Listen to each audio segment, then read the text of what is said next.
moment solennel, c'est avec fierté, sens de responsabilité, du devoir et de gratitude que j'accepte la haute mission pour présider la SADC. Depuis ce dimanche 17 août, le président de la République de Madagascar, Andry Rajoelina, est aussi le président de la communauté de développement d'Afrique australe, la SADC. La passation avec son prédécesseur Emmerson Mnangagwa s'est tenue durant la cérémonie d'ouverture du 45e sommet des chefs d'État et de gouvernement de la SADC qui a eu lieu à Ivat. C'est ainsi qu'il a reçu à titre symbolique le badge de la présidence, le maillet du président et le fanion de l'organisation. Dans son discours d'acceptation, le chef d'État a donné le ton de ce que sera sa présidence: unité, sécurité, stabilité et dialogue.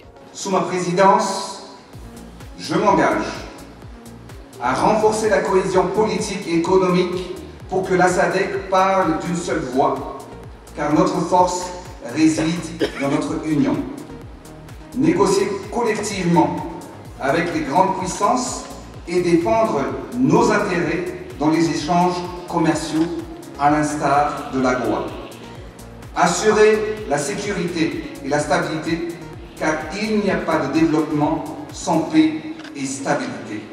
Nous privilégierons toujours le dialogue pour résoudre les conflits. Mais le discours d'ouverture a surtout été l'occasion pour Andry Rajoelina de revenir sur le thème de sa présidence, qui est aussi le thème du 45e sommet de la SADC.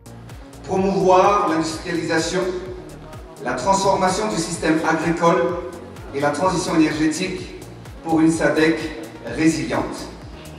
Tel sera le thème durant mon mandat à la présidence de la SADC. Il est clair, ambitieux et porteur d'avenir. Il traduit notre ambition commune de renforcer la résilience de nos économies, valoriser nos ressources et assurer le bien-être de nos populations. Promouvoir l'industrialisation, c'est produire et transformer localement tout ce dont nos populations ont besoin. C'est également réduire les importations, innover, bâtir des usines et des chaînes de valeur régionales capables de créer des emplois décents et durables. Par ailleurs, la transformation agricole est la clé pour combattre la pauvreté, car notre souveraineté alimentaire est le socle de notre indépendance économique.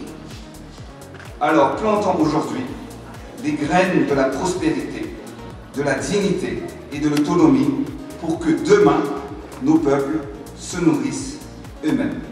Enfin, il n'y a pas de développement sans une énergie fiable, accessible et abordable.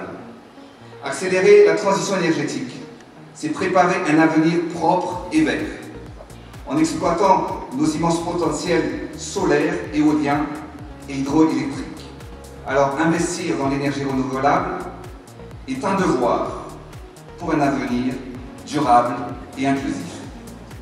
Les énergies renouvelables représentent un investissement sûr et rentable.